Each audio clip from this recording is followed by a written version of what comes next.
Well, hello everyone, and welcome to the best thing this week on the Fandom Foundry Network. This is the best thing we did actually last week, but that's okay because we don't know what we're going to do this week. But I am joined by a very special guest to talk about the best things with my former CaNerdian co-host, Mr. Mark Carabin from Parts Unknown Atlantic Ocean. And I'm looking the part today. I Absolutely. had to break out this Davy Jones. How you doing? Davy Jones quick kind of cosplay. Yeah, how you doing, man? It's great to see you in this podcast space again. This is awesome. Yeah, this whole thing was just about starting fresh, doing something new, just throwing things out there and see what my passion led me to. And it was just talking to people about things they love. So, or things that they're experiencing. Very trying to be positive, like what did you love and what do you want to share with everybody? So that is the gist of this show. So folks, Mark is on Instagram. He does a lot of cool 3D printing. He makes some awesome costuming. So check him out there. Are you CaNerdian Jedi? CaNerdian _ Jedi, is still what we're going with over there. Although I've been, definitely, as you can see, for anyone watching, a little bit outside the Star Wars comfort zone. This isn't even like a full-on cosplay. This is my work attire for Friday. Yes. This was a quick print. And it was really just, so I got this on Cults 3D. Designer's name is Ralar 3D, RALAR 3D. And I bought this, but he was kind enough to send me Davy Jones' Claw, which I haven't had time to print yet because I've been doing some other projects, but I can't wait to do that. So super nice guy. But yeah, I wanted something easy and quick to wear. And I'm going to take this stuff off now because I want to be able to drink if my voice gets dry. Oh yeah. But this was a very simple print. This was that's amazing. When you say that, I'm like, I don't know how that is simple, but I'll believe you. Well, each side of these little tentacle things printed. That was one sheet. Oh, one sheet. Okay. 2 sheets. So set the printer. It goes 6 hours later, 5 hours later, whatever. I have 5 tentacles for this side. Reset, print them again, have them for that side, and then the mask part was another 5-6 hour print, and that was it. And that's just vertical supports, and it's printing up like this. That's way. it. Which way is it printing? Actually, is it horizontal? The mask prints this way with supports, and the tentacles print flat face down with supports. You see the suction side down. Got it. Okay, those are minor tree supports to help with the tentacle one, but overall, a very quick and satisfying print. And I printed it in brown, and I was going to leave it like that. And then I kind of got bored one night, and I was like, I can make this a little bit more worn or actual a little bit more creature-like, versus like Lego or it's just shiny plastic. Yeah, right. So that was kind of the vibe. So I was like, you know what? I'll put in the print time is the print time, and I usually do that when I'm sleeping or at work. Yeah. I said, I'll put in like an hour or 2 of paint time, let it dry. It's multiple layers that I did with the paint. I want it to look very octopus-like and have a couple of different colors. There's purples, there's yellows, and browns and green and different translucencies throughout it. So that realistically, the painting took the longest part, the longest time, and then figuring it out. How to attach it to my face. The strap. Okay. Because he included these little things, which I think are kind of made for those over the ear, COVID mask kind of things. That's kind of the pictures he showed off. And I tested that for a hot second and was like, not for me. It doesn't glue them. It's still a little. I super glued this elastic strap. I had this left over from another cosplay I did, and then added a little nose padding because I still had some foam left over from my Captain Canada stuff. And that was it. So it was quick and easy-ish. I went a little hard on the paint job, but didn't have to, you know what I mean? And I'm literally just going to wear that to work on Friday. I'm going to be dressed at normal-ish business, work attire. And I'm just going to have a squid face. He's a media guy. That's what he wears. He just shows up every week with something. That's it. Just Mark being Mark. That's all. That's awesome, man. Well, I will say our next show that we'll be launching is MakerCast.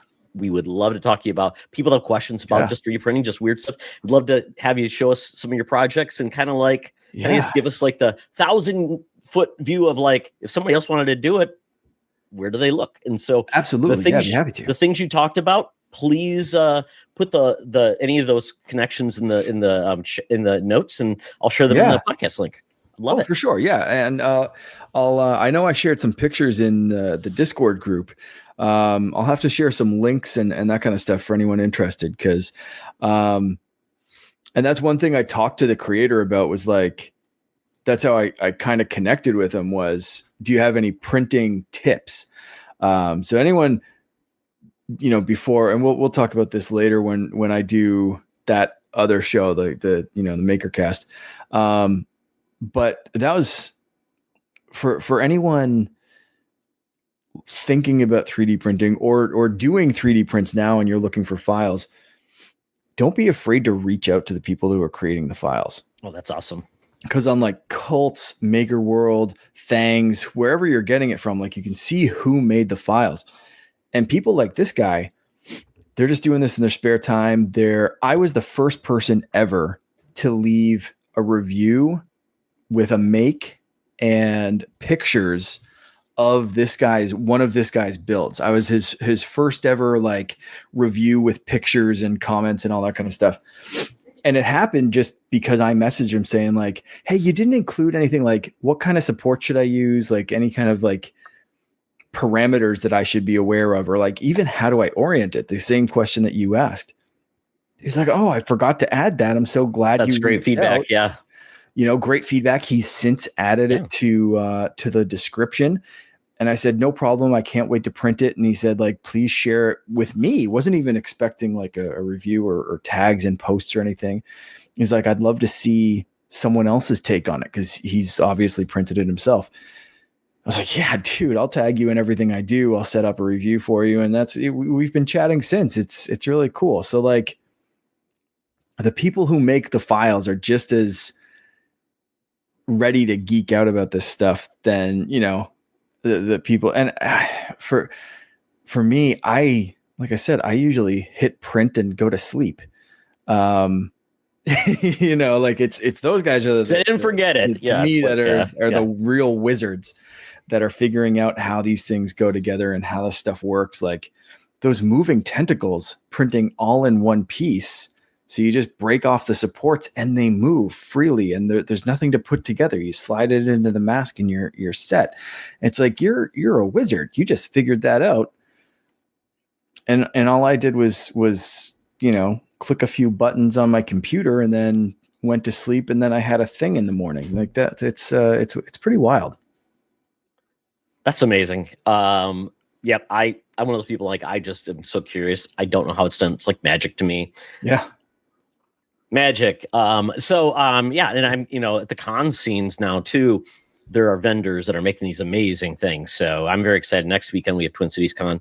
We'll go to that. I'm sure there'll be some awesome things. And like every time I see them, like, maybe I should get into 3D printing. I'm like, Todd, you just need a friend with a 3D printer and just pay them for the thing. That's easier.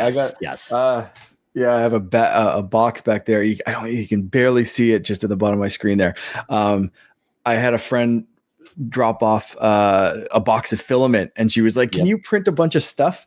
Here's the filament. You don't even need that. She's just like, I don't want to buy a 3D printer, but she does a lot of crafting and a lot of different things. But there's a couple of like specialized tools, I guess, that she needed and couldn't find around. She's like, are you able to print them? I was like, yeah, easy. Found the file. I printed one as a tester. She was like, I'm getting you some filament, dude. You got to print a bunch of these. So that's cool. So it's like your time and your materials, and it's like, hey, yeah, we want to help people out, but it's an investment. But I mean, that's awesome. She came and fed the cat on the weekend while I was away, and I'm doing a bunch of 3D prints for her. So it kind of works out. So Amanda, if you see this, your prints are on the way. Fantastic. Well, this turned into a best things we made this week. Oh, there we go. Yeah, right. I have made something, but I'm not ready to talk about it yet. I have to wait till I'm finished, and then I'll share it. But all I will say is there is glass involved, and then you go from there. And it's not a crack pipe. Sorry, Mark.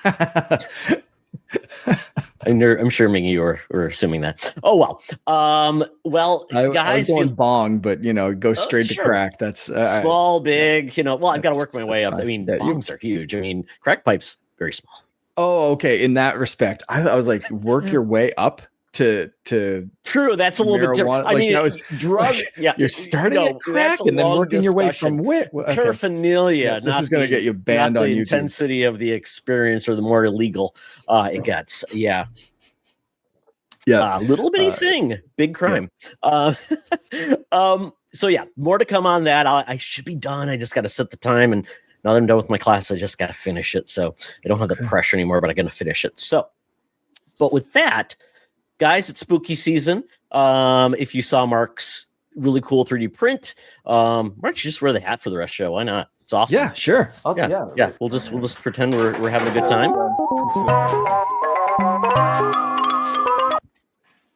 I love the live sound effects and stuff that you're doing with this. I love that intro too. Yeah, absolute banger.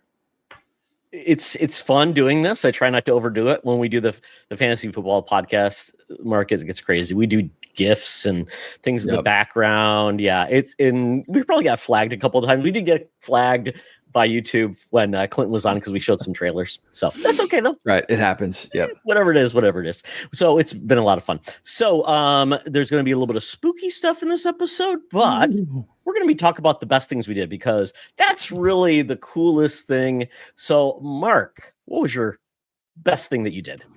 The best thing that I did was attend my brother's wedding. He got married over the weekend. Like I said, someone was over to feed the cat and spend some time with her. So I was away. It was I'll say destination wedding, but it wasn't very far. It was about an hour's drive from where I live. Very nice little kind of country resort kind of thing. Right on the water. It was absolutely a beautiful location, a beautiful wedding. It was a great weekend. It was awesome. Weddings are fun. So this was good. I was a co-best man with one of Colin's one of Colin's other best friends, and we just had a great time, and everything ran very, very smoothly. It was really cool. Really, really good time. For my wedding, I basically just did best men and same thing because, I always feel like I don't have a brother, so I can't have one. And then I have so many friends that I love them equally. So it worked out really well. It was fun. Was there any theme to it? Anything stood out in regards to, songs, dancing? I mean, Finn was there. I saw him dressed up like a cool kid. Kids love music. Did they do the chicken dance in Canada? That's a real question. We do the chicken dance, but I did not hear the chicken dance played at this wedding. But some of the wedding ceremony music, so they got a cello player and a piano player to play some music while we were everyone was waiting, and then awesome. processionals and that kind of stuff. Of everyone walking down the aisles and all that kind of stuff. And they threw in a lot of video game music, a lot of nerdy stuff, some stuff was from that Lord requested? of the Rings as well. Oh yeah. Yeah. They had a list. Not just by chance. My brother, no. My brother curated a lot of that list. That was a big responsibility of his, was picking some songs. So there was Zelda's Lullaby. I said, there's one of the Lord of the Rings songs that the name's escaping me. But then through the reception, those same guys played, and they did slow kind of classical styled versions of Donkey Kong. There was one from a Mario game. I think Mario 3. They really kind of nerded up the music, and it was funny. There's a table of my brother's friends and some of our cousins over at a different table and stuff, and we all grew up loving the same video games, loving the same music and that kind of stuff. So every single time to old people or people that didn't know in the audience, it was just like, two guys playing some classical music. But every single time we'd look over and be like, yeah, that's the Donkey Kong one. So it was really, really good. And then for the dance, the reception afterwards, they had a live band, which I've been to a bunch of weddings that have had both DJs and live bands. And there's something about live bands that it's just, it's got a fun energy to it than someone just kind of playing a playlist. And that's coming from something like we had a DJ at our wedding, and for the most part, it was great. I made a mix CD for ours. This was at my mom's and dad's house. We just push play. Like all you have to do is push play. There you go. Yeah, fantastic, right? It's exactly. But the live band really, they rocked it. And Finn, this was Finn's like first wedding. He's 5. And he was ready to go. He was the flower boy, so took his job very seriously, looked dapper as hell in his suit, and very straight-faced, throwing out the flowers. And then afterwards, it was like, okay, that's done. I'm ready to dance. So he ate his chicken nuggets at the dinner and then was just ready to go. That kid danced like clear the dance floor. I'm ready to dance kind of thing. The band loved him so much that they dragged him up on stage for 2 songs and gave him a little like shaker tambourine thing. That's awesome. It was fantastic. So there's some videos of him dancing to like Wake Me Up by Avicii and then jumping up on stage with the band. It's it was amazing. It was a great time. The best part about it, or one of the best parts, is my sister's kids. One of them was around the same age for my wedding, like 4 or 5 years old. Yeah. And he was the exact same for my wedding. He was a dancing machine, basically closed the place down. And Finn danced till 12:30 a.m. I have never seen the kid stay up that late. Even in Disney World, he couldn't make it that long.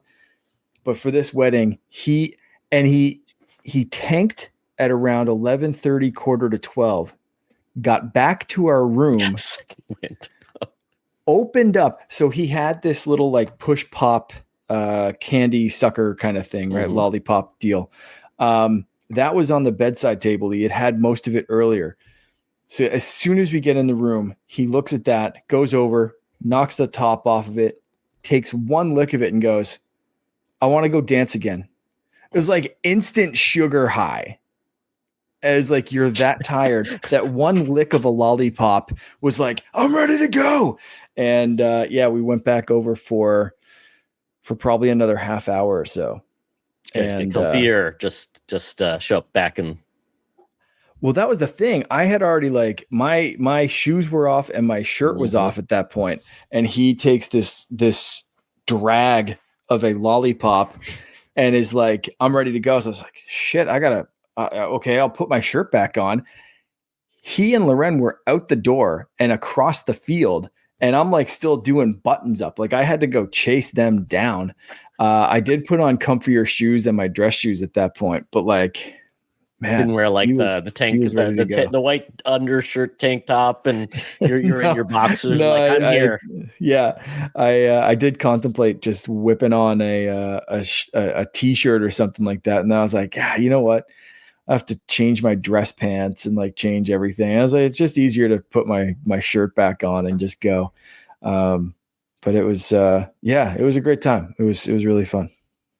Fantastic. Well, you get to a point in your life where there's a lot of weddings, and you get to a point where there's no weddings, and you get like it's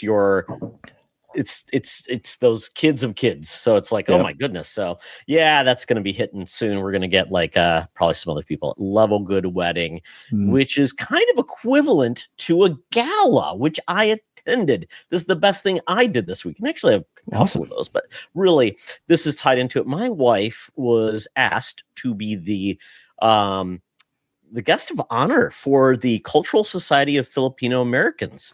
That's great. This is the Minnesota chapter of that. It's a national organization.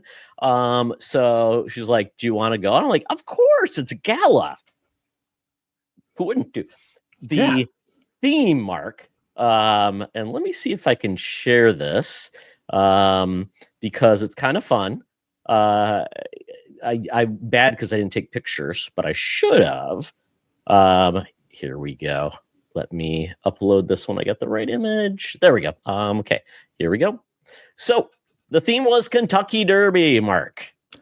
Awesome. So we're like, what the heck do we worth? So every lady was dressed up with, the big hat, and they didn't serve mint juleps, which I thought was very odd, but okay. So that's like the official drink, and they are actually horrible. So that's fine with me. But we had a blast. I mean, Chris got to do her speech. They had the induction of officers. Chris is an honorary officer now, which is great. And she's wanted to get more involved with the Filipino groups in Minnesota because it's part of her culture, obviously. And it was a great time. We they had a live singer, which was kind of crazy. She sang Golden, K-pop Demon Hunters. It was amazing during dinner. And then there were Filipino dancers. They did some traditional folk dances. But the funny part was, let's see if I can find it in the video here. But yeah, I don't know if there's a picture of Chris in here, but yeah, there's, singing. Well, let's see if I get one more maybe here. Oh, that's the singer who sang Golden. She was amazing. Some of the older Filipino aunties were a little bit disturbed by her dress. The funny part was this is pretty funny. They had they did a performance. They have a dance group that normally does traditional dances, but they did a dance to Pink Pony Club, Mark. And that was the end of the show. It was hilarious. They did an amazing screams the Philippines like absolutely and K-pop. Yes, they went through it. They had a blast. I mean, this is women of, I would say, anywhere from like 35 to we're getting like 60. And Filipino women do not age, so it's hard to always tell what age they truly are. And at the end, they had people show up in horses. So it was an amazing event. I got out. They did have a DJ, so I danced. I told Chris I would dance one song. We had a blast. So, but it was fun. It was great. We had a great time. We had met some new people. So it was a great time. So very cool. Awesome. So that was the best thing I did in regards to not tied to like a Halloween theme, because this is the Halloween episode. So that brings us to the best things we ate, Mark. Yeah. Weddings, there's wedding food. Always great. So there were a lot of highlights for this wedding food. I could pick, there's like a rehearsal dinner that my parents did, and the menu there was really, really good. It was hard to choose. So I got a cheeseburger, and my wife got a chicken stir fry. And when the stir fry, like the burger was good, but the stir fry was fantastic and such a crazy big portion. Wow. That she ate until she was full, and it looked like there was a full other portion there. So I was like, just for doggy bags. No, we didn't really. We figured by the end of the weekend it would not hold up well in a tiny hotel fridge that was already full of stuff. Yeah, it wasn't good. So so I ate as much of that as I could, to the detriment of the also very delicious French fries that I was like, I got to choose between French fries and this incredible stir fry. So I'm going to go stir fry. Because French fries you can kind of get anywhere, but they were good. But like one of the funniest highlights food wise for me was while we were getting ready, like, the bride and groom each had their own cabin at this resort. So the wedding parties got ready in those cabins, and the girls were doing all their makeup and stuff, but we kind of like went into the cabins. We didn't take long, but we got together as if it was going to take long. And for us, it was sitting around eating a bunch of sandwiches that my mom made and playing Pokemon and Towerfall. Wait. How were you playing Pokemon with a group? We were doing trades and going into each other's Pokemon Scarlet games and Violet games and whatever, and and finding version exclusives and finding versions of Pokemon. What? No, maybe only the people that play. I guess myself included, and I have a kid. Figure that out. Well, you were before. You gave it up for a few years. You convinced Loren, and then you're like, "Oh, by the way, I'm a Pokemaniac." Right? Yeah, that's exactly. It's like, aha, there's tattoos on me. Now you can't get away. So that's what we did. We played that. We played Towerfall. We got the nephews up. They had a blast.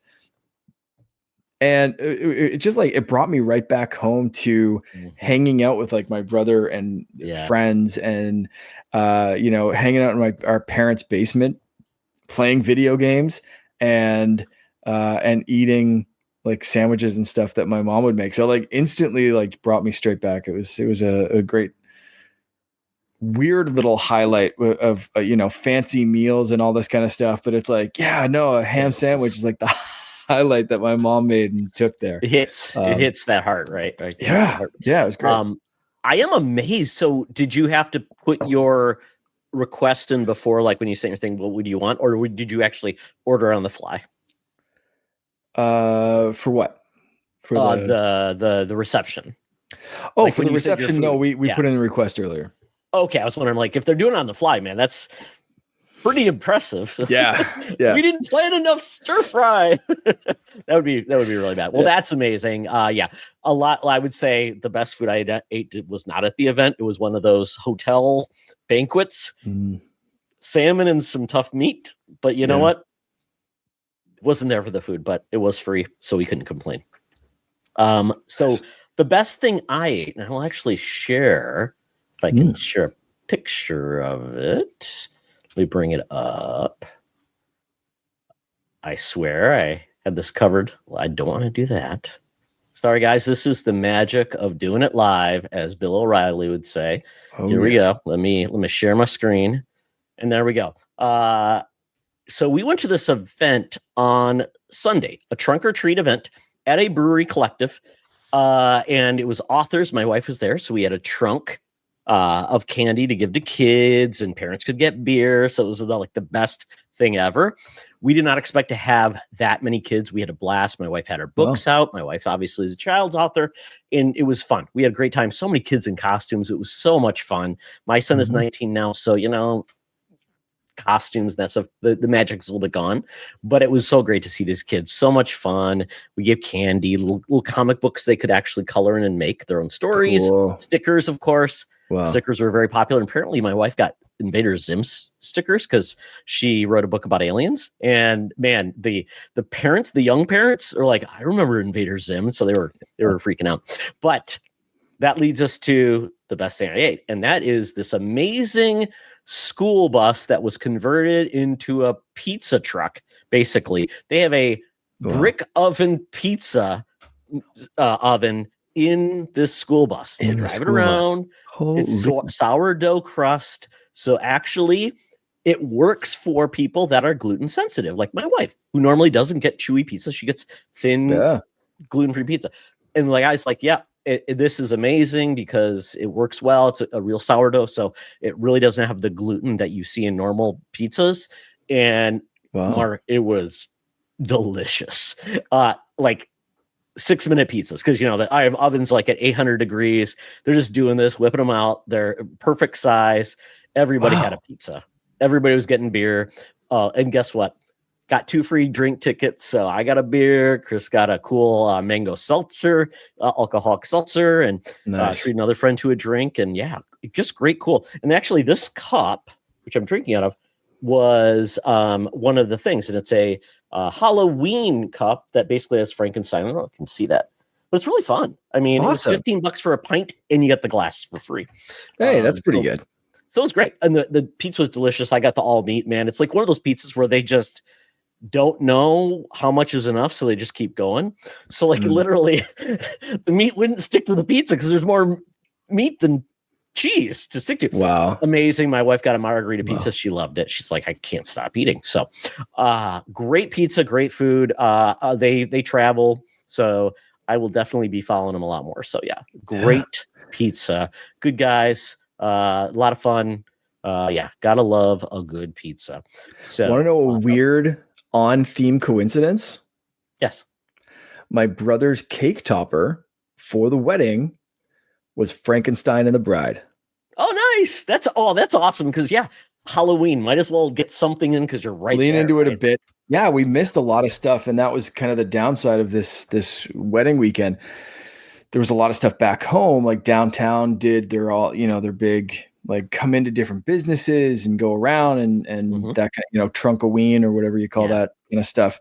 That all happened this past weekend. So Finn missed out on that. So luckily we'll be able to do some stuff with the school on Friday and then go trick-or-treating. Do they still do like the parade of costumes with kids at school? Yeah. We got a message home. I'm seeing it on the other side of the table here. Just basically no masks. It seems to be the only rule. Otherwise, pointy swords and things, probably leave those at home. Yeah. But this is us actually in the trunk or treat. That's how we dressed up the Subaru, had it there. I brought a little speaker. Nobody else had speakers for music, so I played spooky music. And of course, then you get right into like the soundtrack that ends up being like the knockoff Christmas or Halloween songs. So it's like Thriller, not by Michael Jackson. It's actually by Martin Jackson. It's like, what is this horrible thing? But then I found this really cool instrumental that worked really well. Because obviously you have to be careful. The kids can't be too spooky. But we had a blast. And there was just everybody was there. And our friend Trisha, she wrote a book called The Little Bitty Witch. She read, and there was like 120 kids there to watch her read, and she was like overwhelmed. There were dogs dressed up. They're amazing. Wow. And it was just great. And basically there was a raffle too, so you could win the book. So my wife actually, several people won her book, and she sold a bunch of books. The Teen Titan Go's book was very popular with the kids. She sold out. That's amazing. Yeah. That is fun awesome. time. Yeah. So I've been doing a lot more stuff than actually being able to read and play games. So I won't have much in that space this week, even though I was like, maybe I can squeeze an account. No, I got to make dinner. So that is the really fun, kind of Halloween-y weekend, which is great. And which leads us into the best things we read. I did not read something this week, but Mark, you did. Yeah, I've been trying to read a lot more because I joined a writers group. Fantastic. About a month ago. I've been outlining an idea for at least one, but possibly 2 to 3 different novels. Basically, the idea right now is to see how far I can kind of I have an idea of how to break it up if the idea ends up being long enough. And right now the outline's quite detailed, which I didn't realize because I've written a lot of stuff before. I've written short stories. I've written a series of poetry in as kind of a major project for an art class. I wrote a play that got produced, won a play festival and won a couple of awards, but I've never written a full novel, a full kind of book before. And I've had ideas for several years. And this idea was more, do you ever have those ideas where it's like you come up with an idea for a character or a couple of characters, and then you kind of think of a couple of cool scenes or interactions with those characters, but you don't quite know what else to do with it. And it's just like, oh, this would be kind of cool. Or, oh, I'd love to see like that power set meet this power set and how that dynamic would team up. Or maybe this guy doesn't realize he has powers and this guy does. So I had this kind of thing, and I this idea for several years of these like broad character strokes and that kind of thing. It wasn't until kind of recently that I said, like, I wonder if I could actually do something with this. And seeing other people do some writing on like Instagram and TikTok, and I follow several authors and several people in like the we call it book talk space and that kind of stuff. So I sat down one night and just said, like, I wonder if I could figure this out and have like a MacGuffin kind of thing. Like, I wonder if that's the, you know, kind of the Indiana Jones approach. Like, you just pick some stupid item and then you just build an adventure around that. And that's it. Right. So that's kind of what I did. But then that kind of turned into changing the setting and kind of turned it into a more fantasy adventure. So I've been building out this world and building out these ideas, and I'm excited to share stuff in the hopefully near future. Nice. The outline's done to a point where I'm kind of happy, and going to this writers group, I realized that I should just start writing instead of keeping on going with the outline, because the advice that I was given, which I think was really good advice, was just if you put too much detail in the outline, you won't want to write the story because you'll feel like you've already written a story. You've trapped yourself, right? Yeah. Yeah. And I knew going in, the outline was not going to be like the be all end all. And it's so funny because I'm a few pages into actually writing chapter 1 now. And none of what I've written has been in the outline.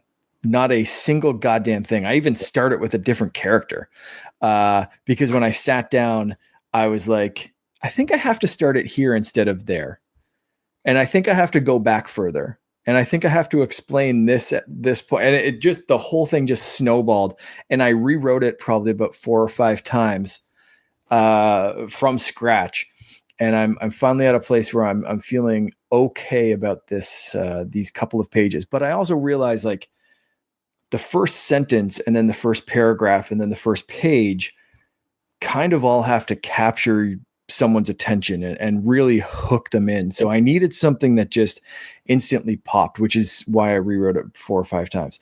But I'm not going to be that concerned, because I also have to tell myself, like, just write it, or you're just going to go crazy rewriting everything as you go.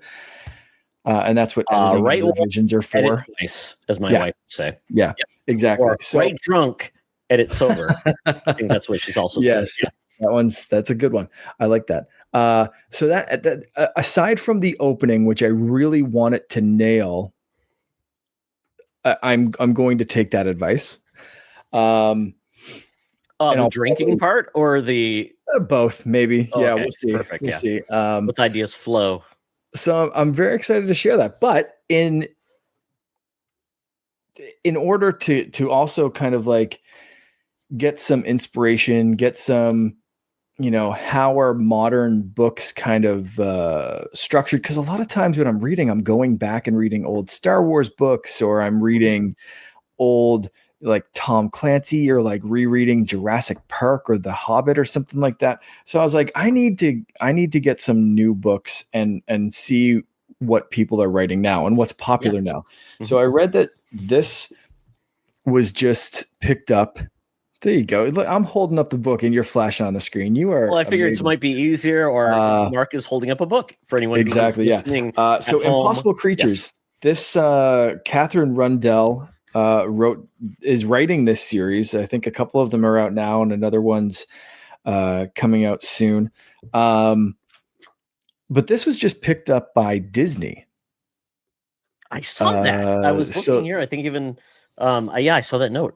So what are they going to do with it? Just adapt it into a live action animated? I'm assuming I don't think they've announced any real plans. I assumed when I read this, they want it to compete with Harry Potter. So I envision something live action. Cool. I don't know if it will be movies or something for more Disney Plus kind of Percy Jackson, kind of what they're doing with that.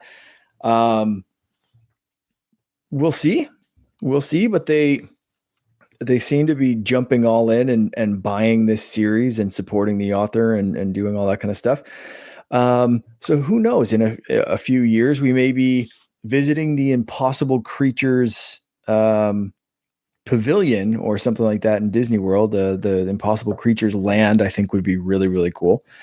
And let's face it, Harry Potter, just keeps kind of getting more and more toxic. Every time someone mentions something good, it's like 4 things that are bad about authors or people involved, or it's just a franchise that just keeps getting, sadly, because I grew up on Harry Potter and absolutely loved those books and movies and the world and everything else. And but man, it's tough to love.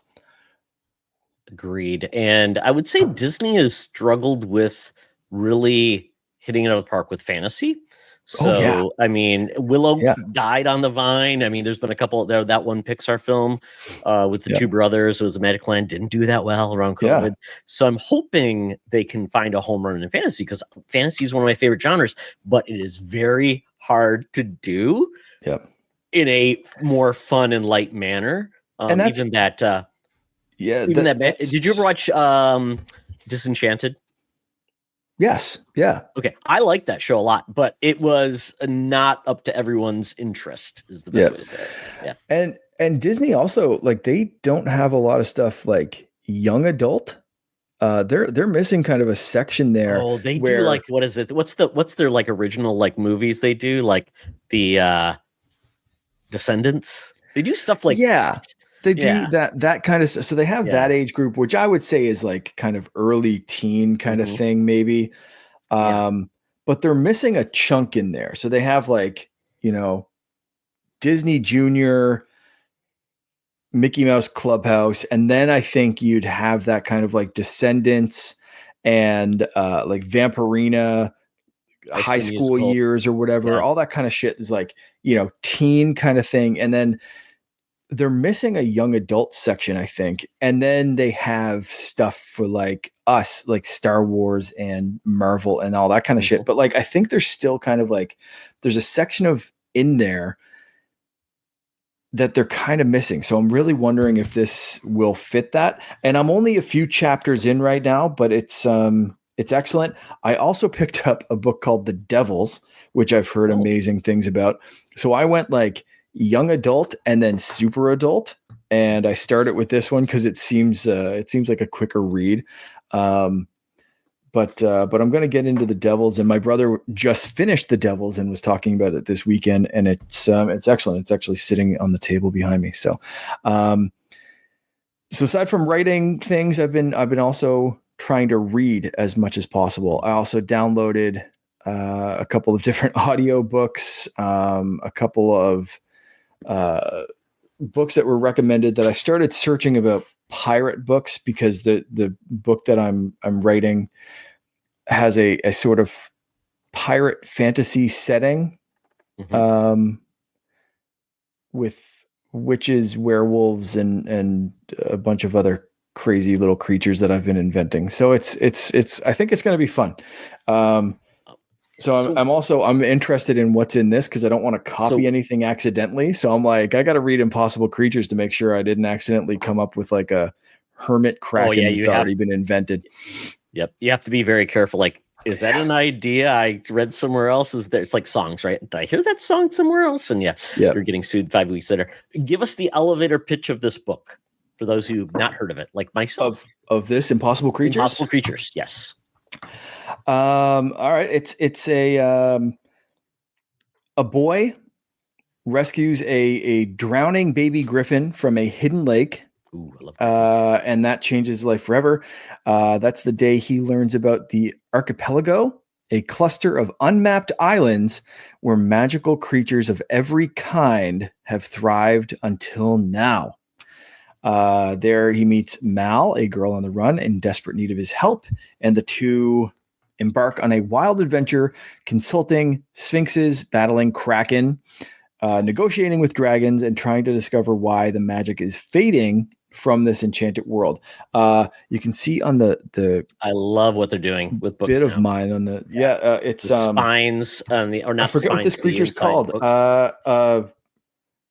Ratatosca, and it's a squirrel with a horn, like a unicorn horn. Oh, there's an weird. image. It's not a jackalope. No, these creatures are fantastic, and there's okay, all of these, like there's like a little like RPG style breakdown of this creature, like intelligence, fears, location, status, favorite food, all that kind of stuff. It is really cool. I love how she's mapping this out. I love there's illustrations all throughout it. There's things like this giant kraken battle, which I'm very happy about because like I said, the one of the creatures I have in my book is called a hermit kraken, which is like a kraken but hermit crab sized, tiny, very small, very angry, and plays an important role in the book. So yeah, I'm glad that her krakens are full size. But this is good. Like I said, I'm only a few chapters in at this point. But it's a cool world. I'm digging it.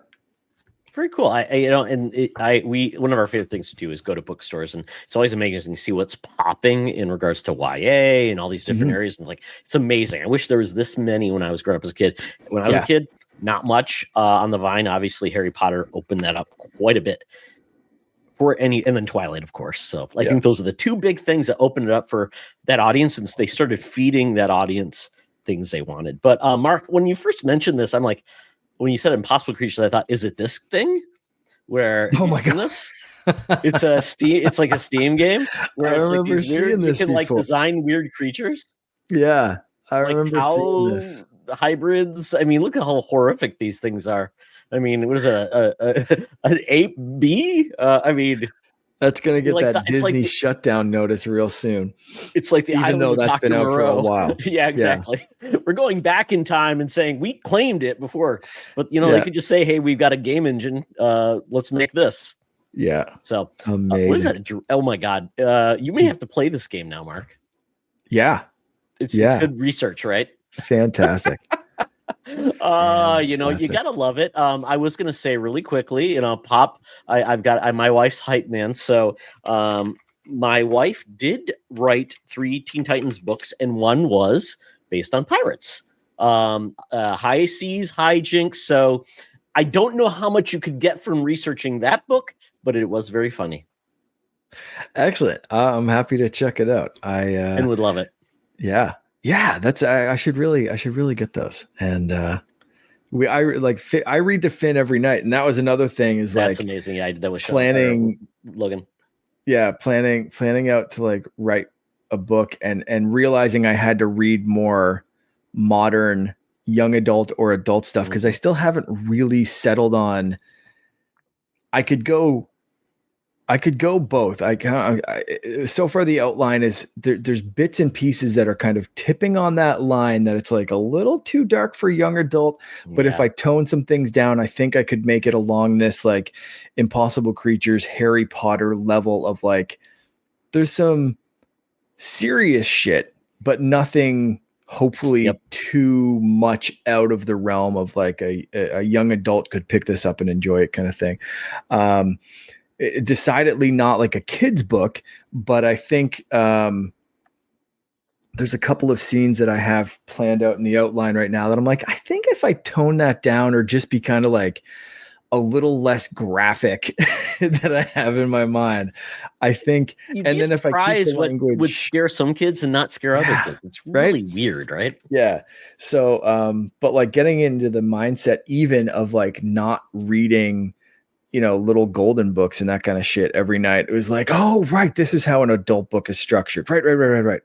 Okay, cool. So it's been fun, but I still redo them every night. It's great. Speaking of which, just a thing which I think is funny. The little golden books have just gone crazy. Now there's a Buffy the Vampire Slayer. Oh yeah. Golden book, which I love. It's hey, they're embracing the fun, and they're going after me because I have a He-Man one that my sister got for me. So you know what? It's for everybody. We have so many Star Wars golden books. Tonight I read I Am a Princess, which is all about Princess Leia. Nice. Finn's absolute favorite book, so much so that he brought for show and tell last week, is the Galaxy's Edge tie-in book. Oh, that goes all through the Galaxy's Edge, Batu and the different characters that you'll meet in Disney World and all that kind of stuff, and tells this story but as if it's like a real place in Star Wars kind of thing. So it's like a kid and his parents land their space shuttle there, and he gets to explore and help the rebels against the First Order for a little bit. And but it's also so funny to see it as a Disney tie-in because they hit all the stores. So it's like, yeah, you can stop here and get a blue milk, and then you could go over here and, listen to the DJ play, but I'm not going to go in that place because it's the bar, but it's like still talking about where it would be. And they make sure to list every single vendor there. So it's like, oh my God, this is so funny, but it's his favorite book in the world because he was there. He's like, I met Vi, and this is, yeah, absolutely. All right, so let's get into the best thing we watched, Mark. I'm very excited about this one, so take it away. We have been watching old goofy Halloween movies. Maybe not even goofy is the right word. We did the classics, A Nightmare Before Christmas is coming up this week because I always like watching that the last. I'll watch that like Halloween night or November 1st, where it's like Halloween's closing, Christmas season. So that's we got that plan. But like stuff like Hocus Pocus or those kind of movies, we watched all the Disney ones, Haunted Mansion, all this kind of stuff. But this was a pick that I hadn't watched in years, and I just had to throw it in there. Earnest, Scared, Stupid, streaming on Disney. This is a Touchstone thing, so it was a Disney production. And is that Wishbone? Is that the dog? That was Wishbone. Wishbone had quite the contract with Disney.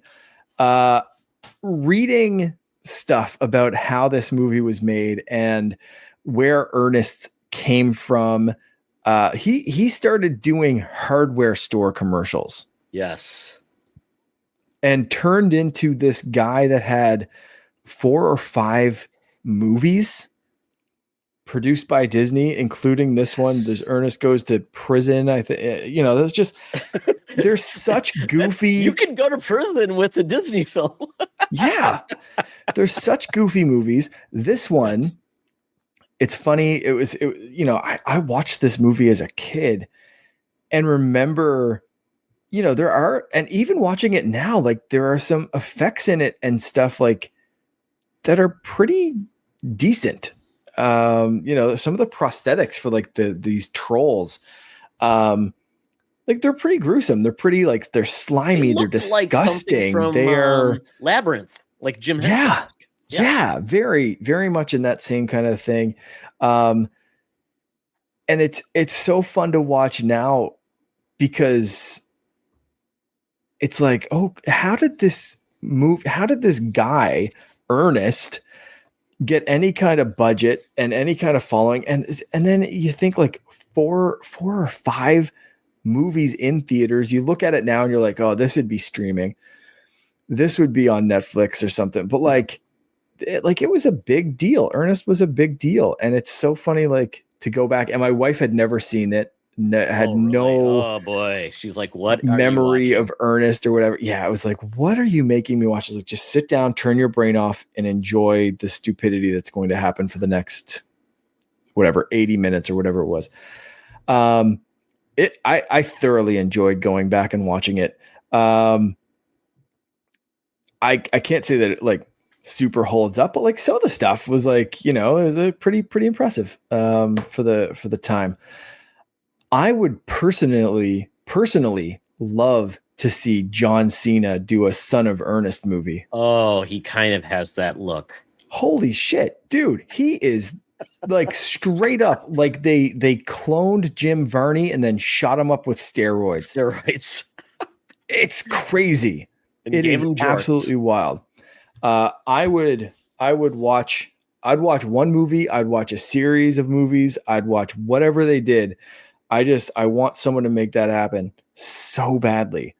That it's just, but watching it, it's like my memory of Earnest as a kid was always this goofy guy, but Jim Varney was in decent shape. There's a couple of scenes in this movie where he's pulling himself up or doing different things. And it's he kind of hides it because he's playing this goofy clown of a character, but dude was in good Hollywood kind of shape.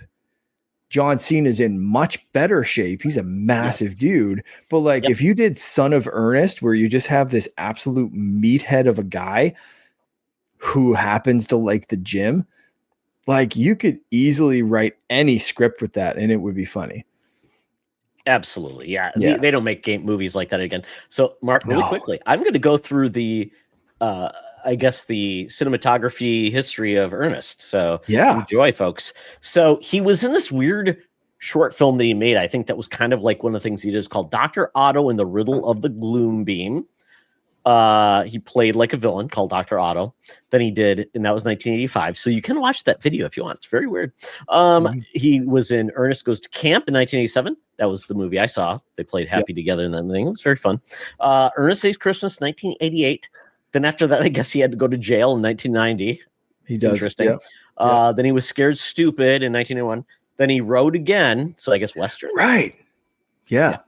Then he had to go to school in 94 because maybe he never graduated or maybe he's a teacher. I don't know. Wow. Then in 1995, he decided to be an athlete. So he was dunking. So Slam Dunk Earnest happened in 95.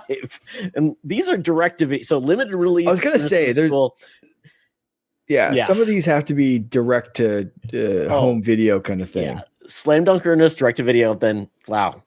This took an interesting turn. Ernest Goes to Africa, direct-to-video. We probably just need to skip that one. And then Ernest in the Army, direct-to-video is the last film. There's some other things about films that could have happened, even a Son of Ernest, Ernest and the Voodoo Curse. A lot of things are Ernest Spaced Out, which would have gone to space, of course, like the Fast and the Furious. And then Ernest the Bellhop, Ernest in Paradise. But they didn't make it. But there was a TV show called Hey Vern, It's Ernest as well on CBS, I believe. I remember that vaguely. He played a lot of characters. Like he played this old woman that was weird. Oh yeah, you see that in this. Yeah. There's I think like Attila the Hun or something like that, or like or maybe Mongolians or something like that. And then there's at least 2 women characters that he jumps into. He plays kind of an army sergeant, an adventurer kind of guy, like British, adventurer. And he just randomly, like, he's hanging out with kids, which is weird. And then he switches to all these different characters, and the kids reference it at one point. It's like, great, I'm stuck here with Ernest and his multiple personality disorder. And it's like, should you be left alone with this man? Why? It's kind of like, is he really sane? Is he just an insane person and he's having delusions? Maybe, we don't know. Yeah. But, like I said to my wife, you got to just shut your brain off and enjoy it for what it was. And then think the entire time. I think it's like, how did this, You're 12 how years did this old, have 8 years old? Yeah. I mean, you have to be in that mindset of 8 years 4 or 5 theatrical releases. And then what did you list? Another 5 or 6 direct to home video movies? Like, probably had more viewers than most movies. At the video store. Like, he was a big thing. Like, watch. He was. Whether it's Scared Stupid or any of the other movies, if you're listening to this or watching this and you're like, who is this guy? Just watch any of them and realize, like, this guy was huge, like massive. Like, think of how many goofy comedies get that many sequels nowadays. None. He spanned the 80s to the late 90s, which is just crazy in everybody's world. Mark, very quickly before we move on, let's say the catchphrase at 1 or 3, 2, 1. Know what I mean, Vern? No. Know what I mean, Vern? Okay, you do it. 3, 2. No, you know what? I don't know if he said that in Ernest Scared Stupid. I forgot about that catchphrase for a moment. Yeah. Know what I mean, Vern? And that was like in the commercials, which led to just being a big personality meant a lot and got you a lot of coverage. Now you have to be a TikTok star or have an OnlyFans. So we don't get a lot of that. Oh, well. Moving on. Well, this is a big pivot because something I watched, which I just it came out last night, and that is Welcome to Derry. This is the new It prequel, which is actually directed by the same director that did the last two It films. So this I'm just going to play the trailer. So if you get scared, don't watch. And hopefully HBO doesn't tag me. But this takes place in, I would say, late 50s, because the Korean War has ended. We're in Derry again. We've got kids. We've got some kids getting kidnapped, and then we've got a group of kids investigating. This series, the first episode is just crazy. I mean, they don't pull any punches. You don't see a lot of Pennywise in the actual episode. You do get to see him in like the next It's Coming. You're going to see him. And I mean, it's interesting because they've layered on a piece, and I don't want to get too spoilery. There is an Air Force base in Derry for some reason in Maine. So you've got this element of the threat of nuclear war in that 50s, that type of feeling. You've got kids in the 50s going through that like end of innocence because they're worried about the atomic bomb. So, and it's really interesting. But I would say the first episode, if you are squeamish, you will not like the end of this episode. Oh, wow. Because it's a lot to take in. I'm surprised they went there. Wow. And it does some things I feel like they had a lot of guts to do. And I'm very curious to see where it goes. Because the whole point of, It mythology was every, I think, 20 to 25 years, Pennywise would reemerge. Merge would happen. And so they essentially could go, and this, I think, because we did the 70s, 80s, maybe. It's hard to know, which ones they did for the, so probably set in the 80s, late 70s, early 80s. This is set in the 50s. They could do something set in the late 20s. Yeah, as far back as this happened. So it's kind of cool because you can tell different stories based on the setting it's in. And there's one note I would say, it's about Black Americans. This black major gets brought in, treated very badly. You get to see some things going on with the theater owner who is also black. So we're hitting a lot of interesting notes too. So the kids are great. Man, I did not swear that much when I was like 13, but they do. And it's like the 50s are so clean. Not so much, I guess, everybody swore, it just wasn't shown on TV. So check it out. I don't know how many episodes this is, but this is HBO's premiere series right now. I enjoyed it. It's great for spooky season. And the thing is, I loved, they said, it's going to premiere early on Halloween, next episode. So they know what they're doing. They know what they're doing. So it's perfect. So yeah, that's awesome. Check out It Welcome to Derry on HBO Max, which now I think we all are aligned that it's HBO Max now. It's not. And Mark, I'll ask you one more time. Where do you watch HBO in Canada? Most of it ends up on a streaming service called Crave. Okay, I got it. Yeah. Okay. I need to get like a subscription to that. Maybe you can hook me up or something like that, because now Food Network got replaced in Canada with something called Flavor, and they have a Canadian Halloween baking show. We cannot. Oh, okay. So yeah, I might need to see if I can get a VPN or something like that. Yeah, we'll see. Yeah. But yeah, that is what I watched. And then we're going to wrap this up with the best things we played. And folks, I hate to disappoint you. I did not get to play a lot of games. I thought I was going to be playing a really cool horror game. Still waiting for Gamefly to deliver it. Yes, Mark, I'm still in Gamefly.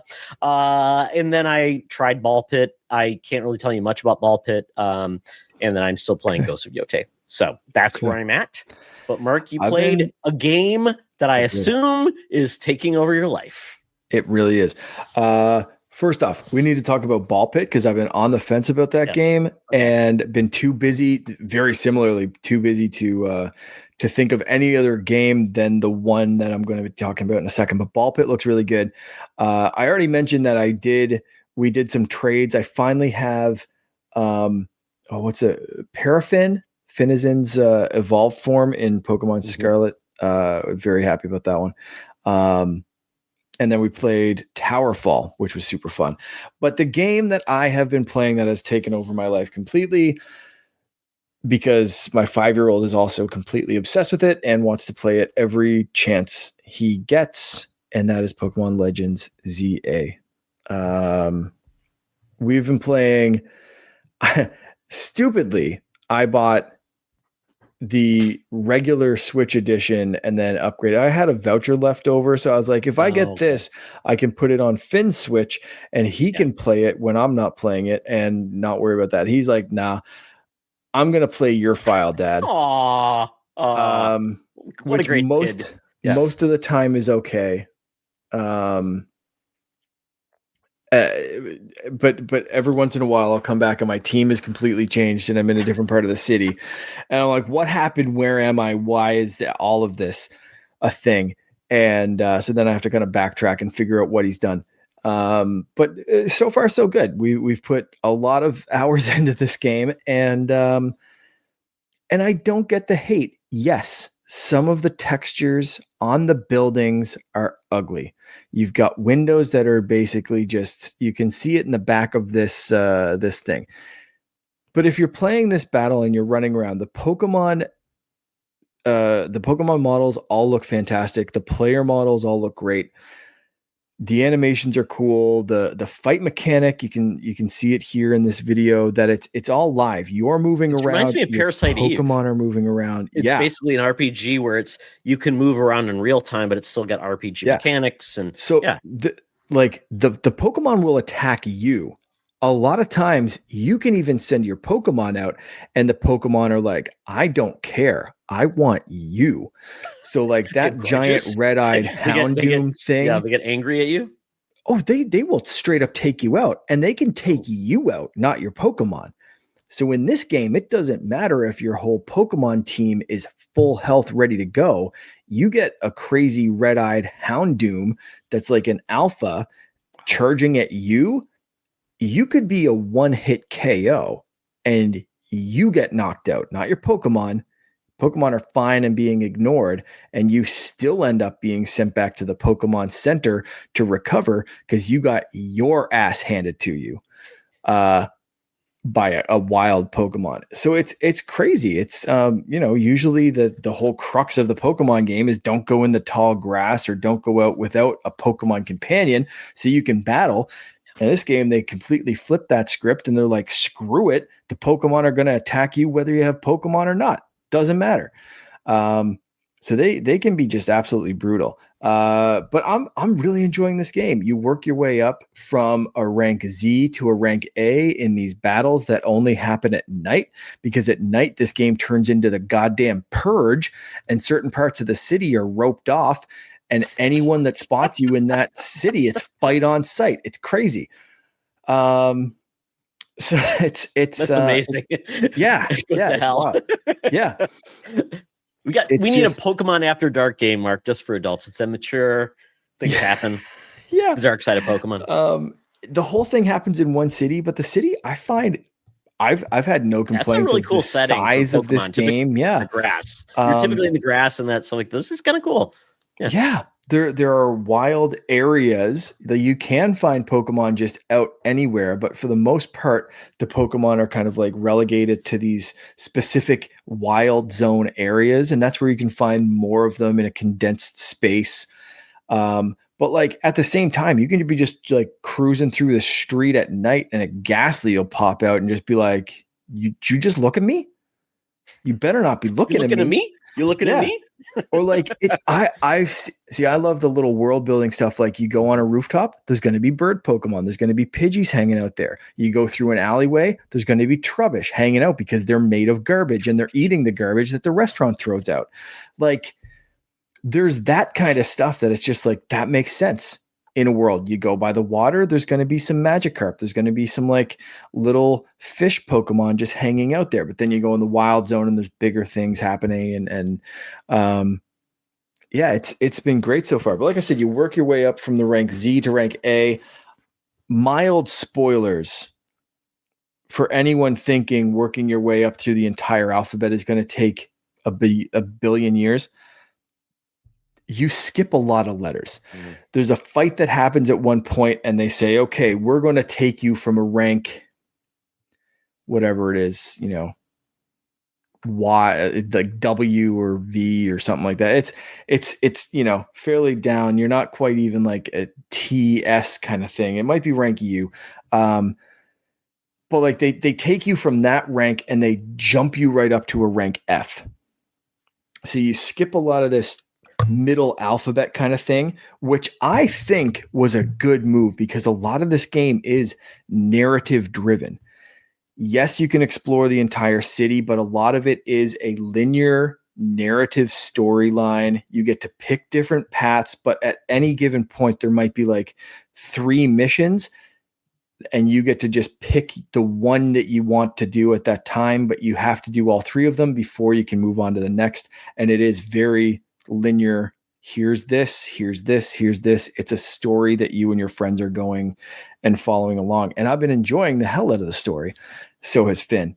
So I think skipping those letters makes this game a lot less tedious and makes it so you're not going through essentially what would be like, 20 something gym battles, which I think it'd be too much for a Pokemon game. Like, we're 20 some hours into this game and I've had no complaints on pacing. We are not done with it yet. I've unlocked, I think, 12 out of 17 wild zones. I've had a few of these mega evolution battles. There's still more to unlock. I've got no complaints about the pacing or anything in this game. I think, especially for a Legends game that are, I don't think this is considered mainline. I don't know. I've heard different people say different things. Like, this is the next generation of Pokemon. It's not the next generation. I don't know. It has Legends in the name. It makes me think that it's a kind of an offshot Elseworlds kind of story. I know it still happens in the Pokemon world and it's Lumio City, which we already saw in X and Y. But it feels like, to me, it's like extra, right? The Legends always says it's an extra story. It does feel like this is the Pokemon that they can experiment and try things, which I appreciate. Because one thing I would always say, I think a lot of times people feel like Pokemon's got stagnant. They don't put a lot of effort into it because one comes out every year and they don't have a lot of highest budgets. And I feel like this is the one that I feel like a lot of the people that are the diehards have gone to this series say, this is my favorite. And the fact that it's now on legit hardware with NVIDIA DLSS, which they can do a lot of things. And apparently, if you get the Switch 2 version, you can actually play the Switch. That you take that cart and put it in the Switch, and it plays the Switch version, which is very smart. And then I think you can share, right? You can share between, if you got it, you can loan the game. Can you play concurrently or can you only loan it? So you can only have it on one Switch at a time. It's like you're giving your buddy your game. Exactly. It acts like a physical cart. So on mine, I used a voucher for mine. So I got the regular, like the standard Switch 1 edition. And then I paid don't support any Switch $14 or something like that for the upgrade. Mm-hmm. So there is an upgrade path to this, which is great. That's great. Because Finn was also asking about the Plants vs. Zombie game, which I saw has 2 editions. And that pissed me right off because he wants it on his Switch. But I'm like, if I'm going to spend whatever, 25 or 30 bucks or whatever that stupid game is for something, I'm like, well, I kind of want the Switch 2 edition. So it runs better on my. It seems like it's a pretty simple game. I don't know. Right? I don't know. It's just something. Is there and that's the part, right? Like, is there like a Switch and Switch 2 review that can tell you what you're missing? Yeah, I'm gonna have to look more into that now that once we finish Pokemon, I'll probably that'll be the next thing I look into. But for now, I was just like, buddy, we're not buying that game right now. We're still working on Pokemon. Let's just focus on this because I have to look up those reviews and comparisons because I don't know. I don't want him dragging my Switch everywhere, and this is going to be a him game. So I'll probably get the Switch 1 edition and just be like, enjoy it. But then if it's really good, because I loved Plants vs. Zombies back in the day. Oh, me too. If it's really good, I'm going to be like, shit, now I want the Switch 2 edition if there are some improvements. So I really need to look up. In my family, Plants vs. Zombies is a way of life. Logan was just the right age when I played the original. He sat on my lap, and we played on the computer. So this is just the same time frame. Perfect. And then obviously he graduated and went to the Plants vs. Garden Warfare, which I think Finn will like. It's like we've played that. He loves it.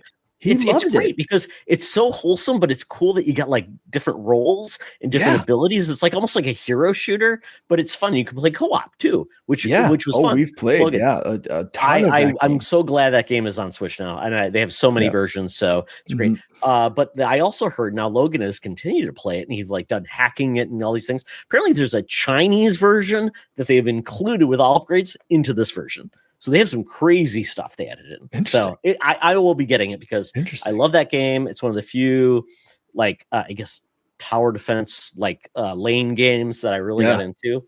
And I loved it and I beat it. And it was a great song. I heard there's like, you don't get like the song though when you beat it, which just sucks. But I mean, oh well. I love the music stuff. Yeah, me too. There's a zombie in my lawn.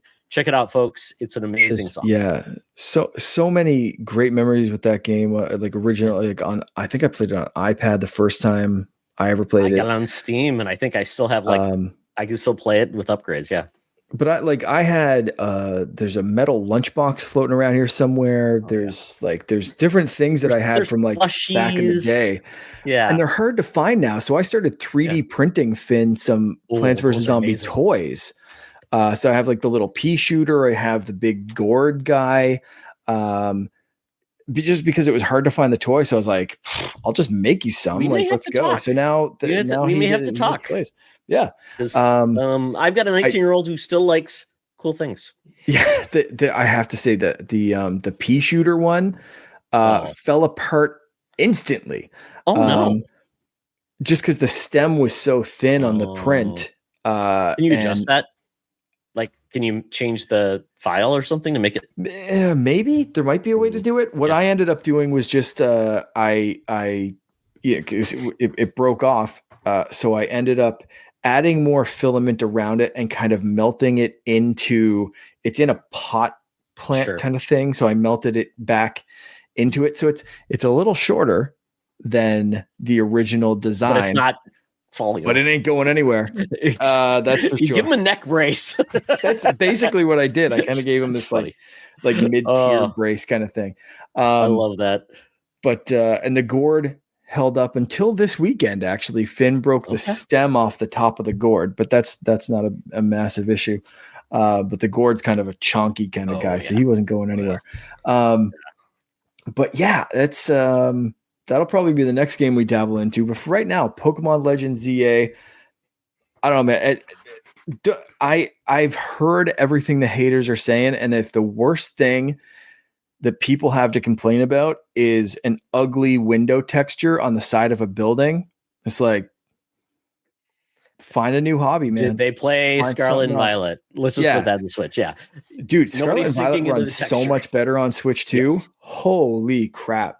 Pokemon at 1080p is 60 frames per second. Well, what could be better? Jumping back into it this weekend just to do those trades and to run around a little bit playing 2-player and like it is wild how good that game runs now compared to when it first launched. It's night and day.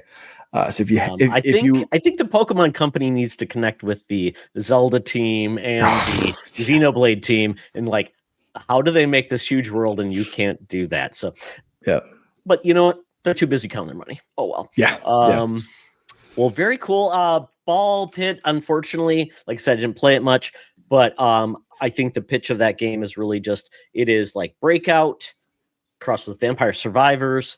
With apparently, this is where I stopped because apparently there is like some type of management with like building a village, which kind of screwed me up because I'm like, that's where they lost me in the trailer. That's where they lost me in the game. I'm like, I don't want to do this. Apparently, though, it's if you can just get through it, the part of the gameplay does involve the town building. That you actually are shooting the villagers at the things, and they're basically think of like Warcraft when you're gathering your resources. So I was just surprised because I was thinking, oh, it's just Vampire Survivors, and this is the thing, cool.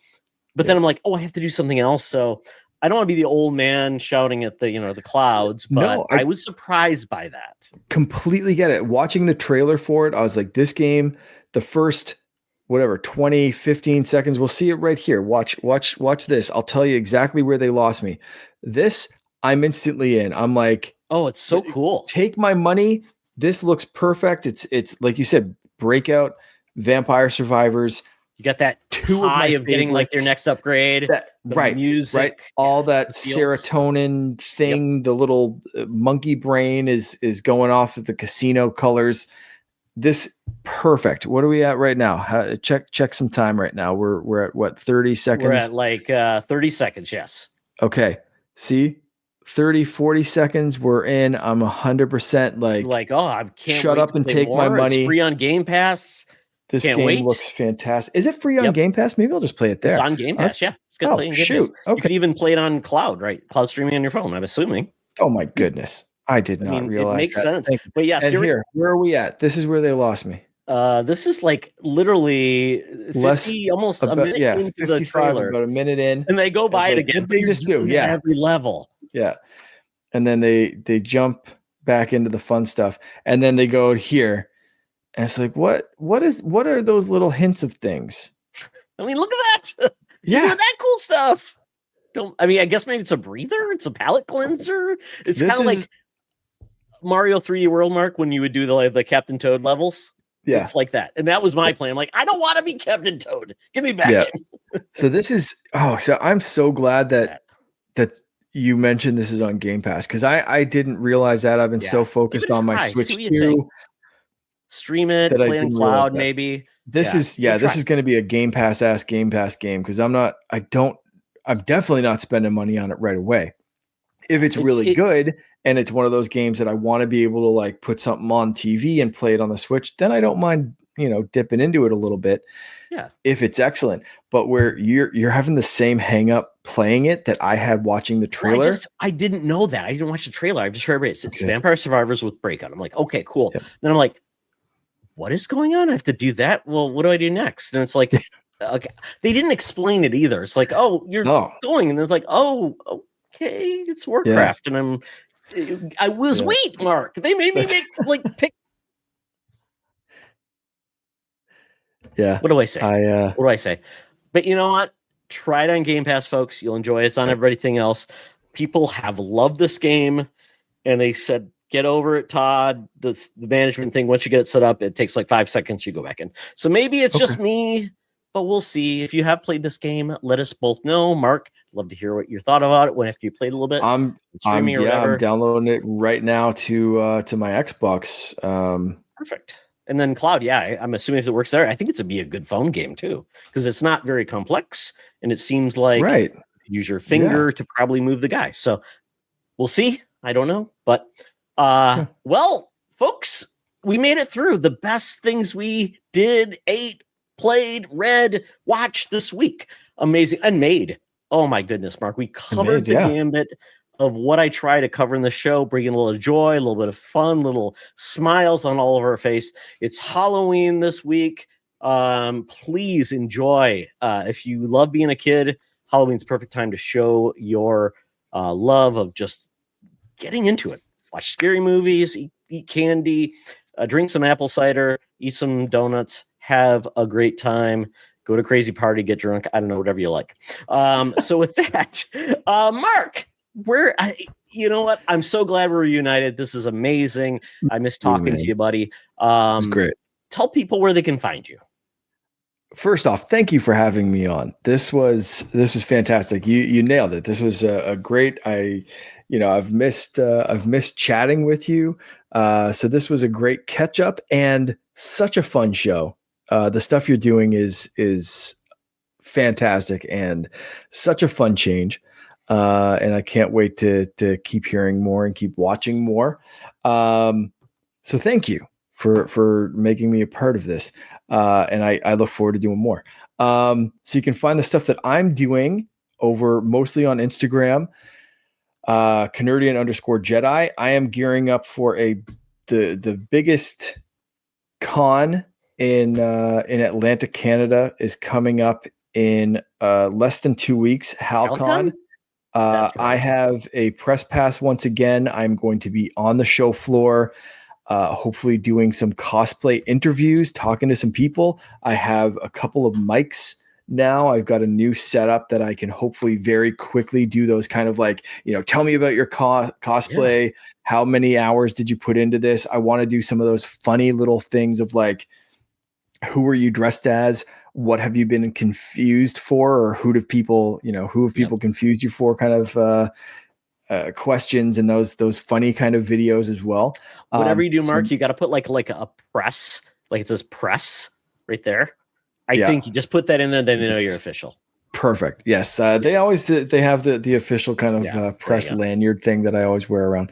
So that's going to be fun. I'm trying to figure out which cosplays I want to wear which day. So I haven't locked that in yet, but we'll see. I have a couple of ideas of what I can break out that weekend. And just today I was talking to one of the organizers who usually deals with the press stuff and the guest interviews and stuff.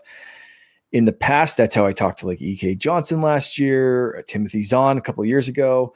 I'm hoping.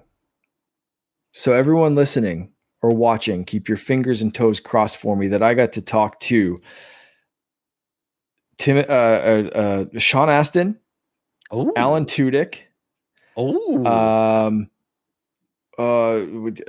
the guys? I'm like completely blanking right now because I'm so excited about those two names. Wallace Shawn. Nice. For anyone that's like inconceivable, thank you. The voice of Rex from Toy Story, and Harvey Guillen. From I love What We Do in the Shadows. Yes, absolutely. He's been in a ton of roles. Yeah, a ton of stuff. And I didn't realize like he's done stuff like I love What We Do in the Shadows, but like he's also, I've heard his voice so much because he's the voice of the Mickey Mouse's Funhouse. Funny, really? I think the name is super. Okay. Yeah, Funny, the Magic House, Mickey Mouse Funhouse. He was in Companion, which is great. Which I don't know if you saw the movie, is great. And he was also in One Night Werewolf, the VR Ubisoft game became a movie. It's very fun to watch. I would highly recommend if you want a fun, spooky Halloween movie. All right. He's been in Reacher. He was in Blue Beetle. Yes, a ton of stuff. So I just today, literally, I put in my request for those 4 guests.